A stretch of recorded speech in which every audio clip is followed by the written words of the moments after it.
First time tong iba-vlog eh. Yun.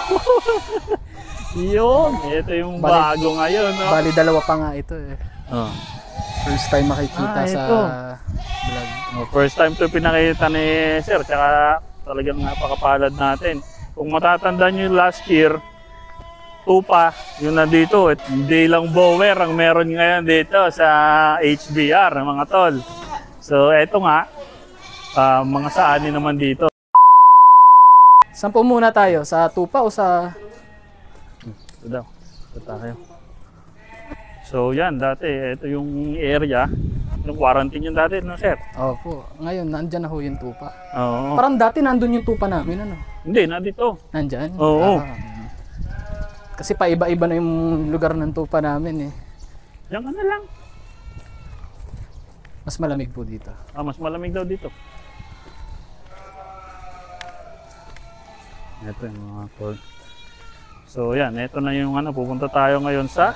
Ito yung bago na... Yung bago. Makikita nyo sa farm. First time tong iba-vlog eh. Yun.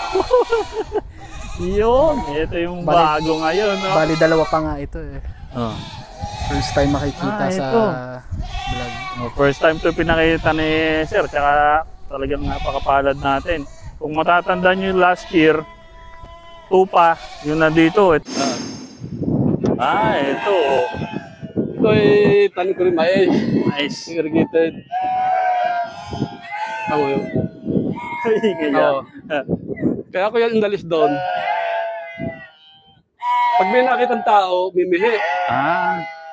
Palakasara sila ng mihi. Baka may stress pa yung... Bayan doon. Ay bago sabihin na baka may... Magreklamo pa. Oo. Ito, bahay ito ng tupa. Nandiyan sila. So ngayon, ito pala, rin, kambing din. Taas. Bale, ito pong ginagawa dito sa kaliwa. Ito po ay for dairy talaga. Okay, sa mga saanin. For dairy. Ito namang nasa kanan din eh. Naandyan po ngayon yung mga dairies natin ngayon, mga saanin. So yan, ito ngayon mga tol, yung mga dairy naman.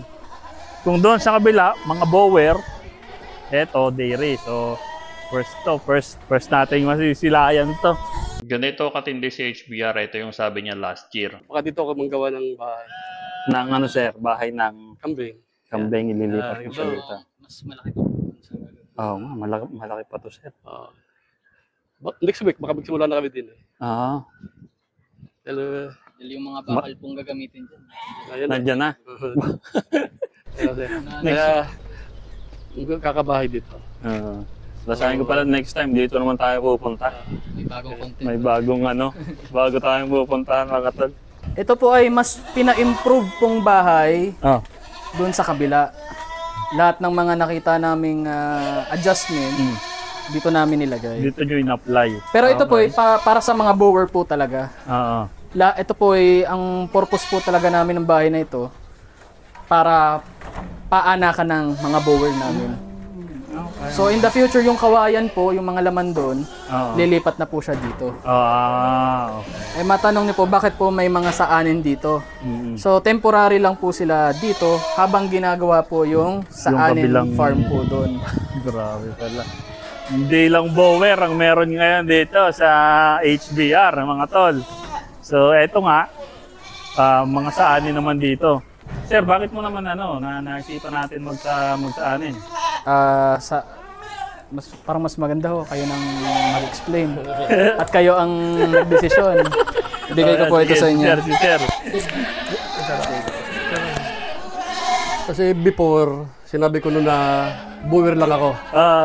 Ayaw ko ng dairy. Pero dumadaan ang panahon, sabi ko, wala namang masama sumubok. Subukan ko nga mag-dairy. Opo. Namili ako kung anong gusto kong dairy. So, lumabas na ang aking naging desisyon ay saanin. So, kaya gusto ko saanin, puti, tapos malinis. So, siya minimal yung amoy, halos walang amoy. Tapos, kailangan ko mag-decide. Pumili. Ito napili ko sapagkat nasa kanya ang titulo na Dairy of All Queen. Queen of All Dairy. Opo. So, sabi ko yan. So, yung kanyang milk, pansamantala, sabi ko, for family consumption, di ka? Mm.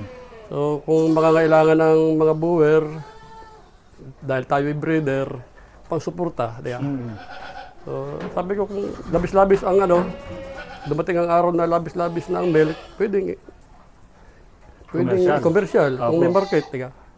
So, gayon din, pwede ka din maging breeder, di ka? Mm. Kung labis-labis na, pwede naman ako magbahagi. Di breeder ka naman ng sa anin. Mm. Dahil madalang naman ang may sa anin sa atin dito. Opo. Normally, kung sa milk ang gamit sa atin, Anglo. So, wala. Hindi nyo na yung Anglo. Sabi ko nga, kailangan ko mag-focus sa isalaan. Nagtanong rin sana ako noon, pero sabi ko, sa anin na lang. Mm. Kung sa anin. Yan, ito, mga ilang buwan na itong ginagatas. Ginagatasan ito. Nandun, no? Ari mga, parang wala pa itong 4 months ito. Mm. Yan. Wala pa 4 months yan. Pero ano yun, sir? Ilan yung sinimulan nyo dito sa anin? Ilang piraso ang inano nyo? 6. Pero binili namin yun yung 3 ay ginagatasan na. Mm. Buntis ay ginagatasan na. Tapos 3 ay buntis. Mm. Natutuwa kami dahil pagkabili mo, magagatas ka na. Kita mo nga kanina, pinatikim kita namin kayo ng pasteurized milk. Gawa na namin yon. Gawa nila, sir, pasteurized milk. Sarap mga tol. Walang, walang anggo. Sarap ng gatas ng saan. Tama na, kung mga bago namin kunan niya ng pag mga panariling gatas, pinaliliguan muna namin. Mm-hmm. Kaya bago kunan ng gatas, saka i-check kung may mastitis. Mm-hmm. Pero kung doon lang naman sa mga papadidi mo din sa mga kambing, hindi naman nililinis sila ang didi. Opo. So, tapos pero sa ngayon, sir, manual lang natin. Makina? May makina rin. Ako'y gumawa kami ng parang kuhaan ng gatas. Ayun. Napunta yan doon. 6 ang capacity niyan. Saglit lang. Pag nandiyan sila, saglit lang yung 6. Oo. Naka-automatic na rin pala. Nakita mo, nasarin. Ayan. Tama. Ayan, na rin yun. Ay, ito. Panik yan dito. Papanik sila. Carburetor yan dito. Yan, dito? Okay. So, pagpanik nila dito, naglawit ang kanyang mga dede dito. Ayan. Lagay na lang ng lagay. Sabi ko nga, temporaryong bahay lang ito ng saanin. Opo. Yun talagang ginagawang yun sa saanin.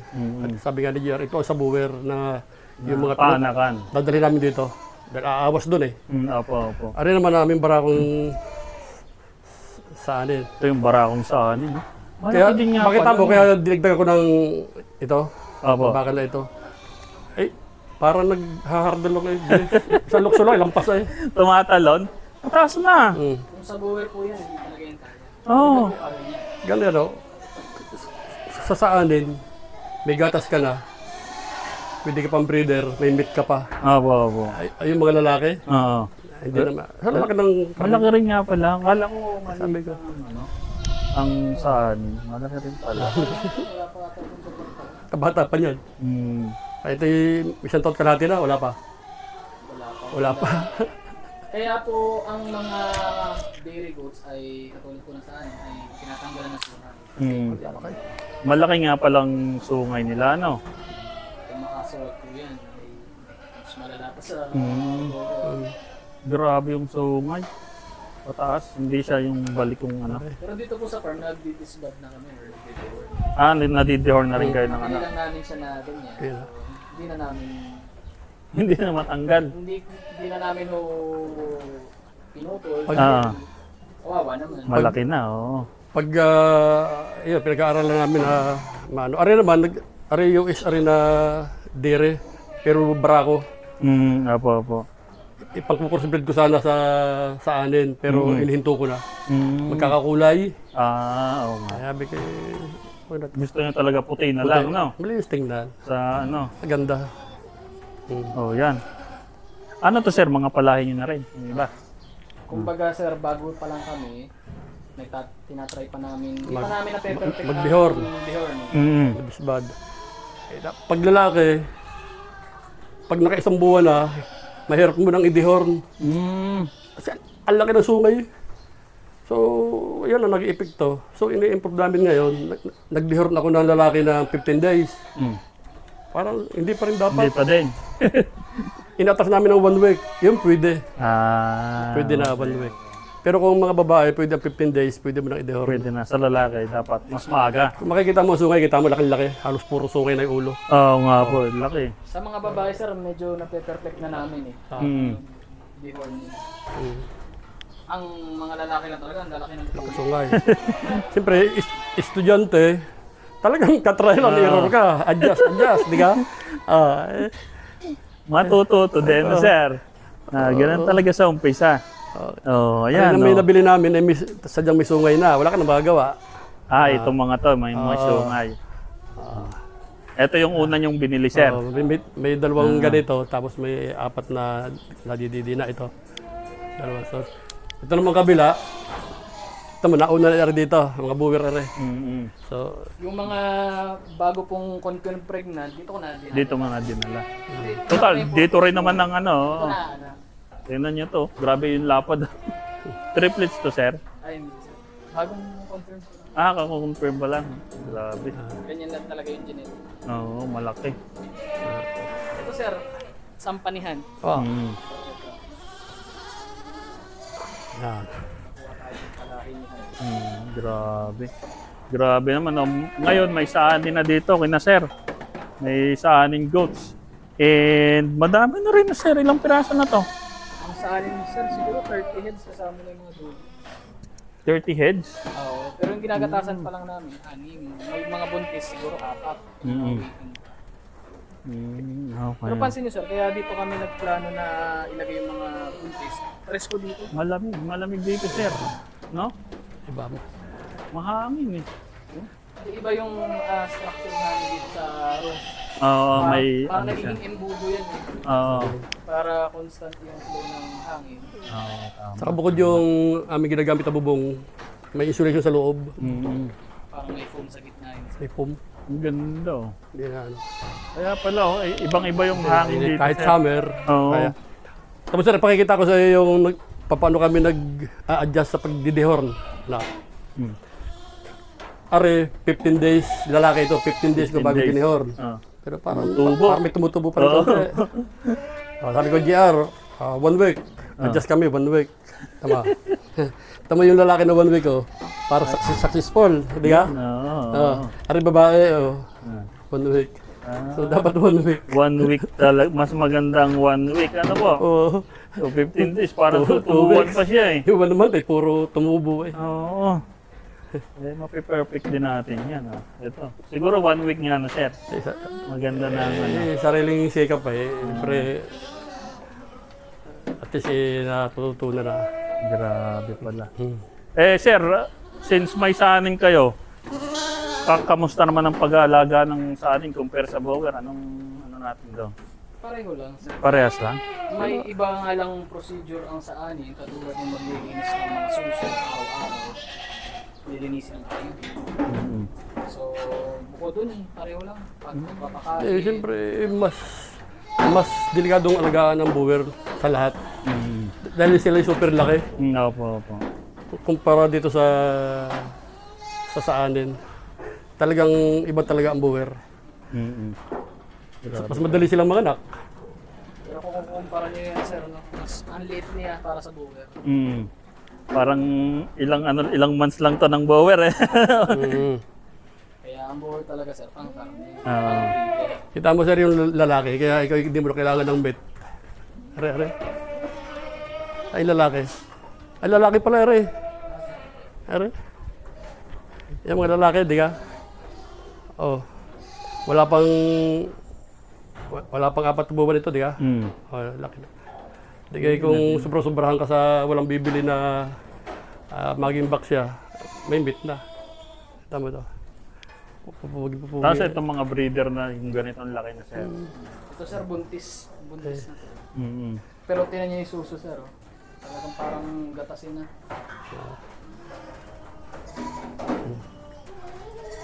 Grabe. Kaya sa mga experience na actual na nararanasan, adjust lang. Parang Time na balik yung sir dito, lahat po. Bower na to, doon naman ang ano natin. Saanin. mga 2 buwan pa lang, tapos na rin. Grabe. Kasi ito na yung playground nila. Hindi ka na magtatanim ng ano dito, sir. Hindi Nice. Yun sir, yung sa likod. Sa kabila.